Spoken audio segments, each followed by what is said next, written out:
This is Father Gus Esposito.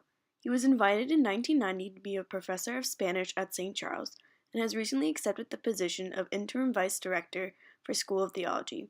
He attributes his passion and ultimate reason for discerning to his childhood parish. The Blessed Virgin Mary Parish, which is in Darby, Pennsylvania, also in Delaware County.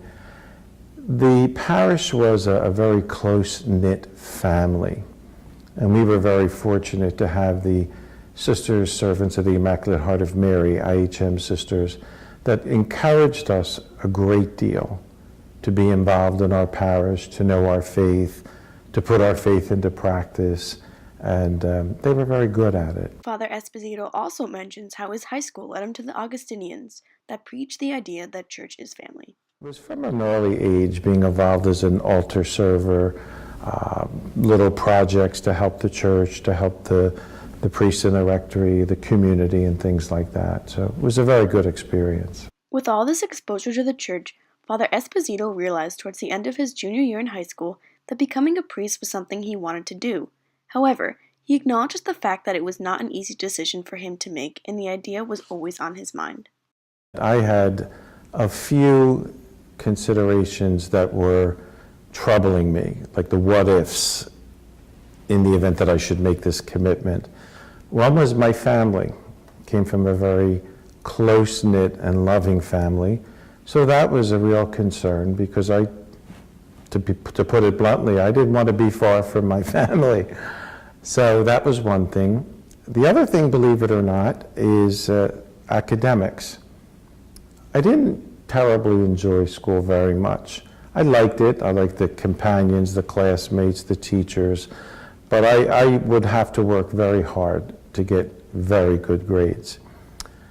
So that was a serious consideration because I really was of the mind that all they do is study so that they can be so smart later on once they're ordained priests. So that was another consideration. And I guess it was the mentality of the society at that time. The do's and don'ts were more so what you can do, what you can't do, what you can have, what you can't have. They were the primary concerns that I had, which I think were pretty typical. In order to share this news with others, Father first spoke to a priest in confession.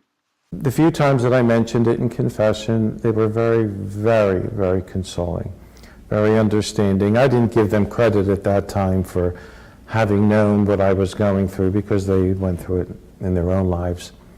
So that was the start. And the encouragement that I got from the priests really calmed me and made me feel like, okay, no one found it particularly easy, so if I'm finding it a little unsettling, well, maybe that's normal.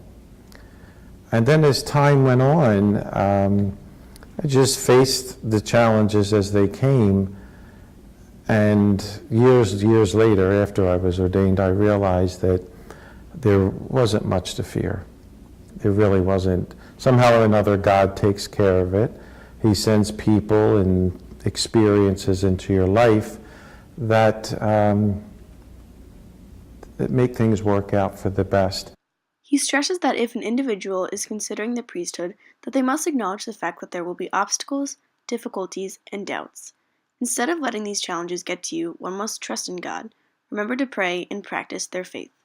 Anyone entertaining the possibility of a call, a response to God's call in the priesthood of religious life is to be admired. The church has experienced a bit of turmoil over the past decade or so, and no one seems to be coming forward that is looking for fame, fortune, or all types of prosperity. I really believe that those coming now are as close to the first 12 apostles as possible. They had no idea what was coming. They felt this desire to follow this man, Jesus. They weren't sure at all as to what was going to happen. They knew there was danger involved, but they were really struck by the love of God, and they couldn't help but follow him.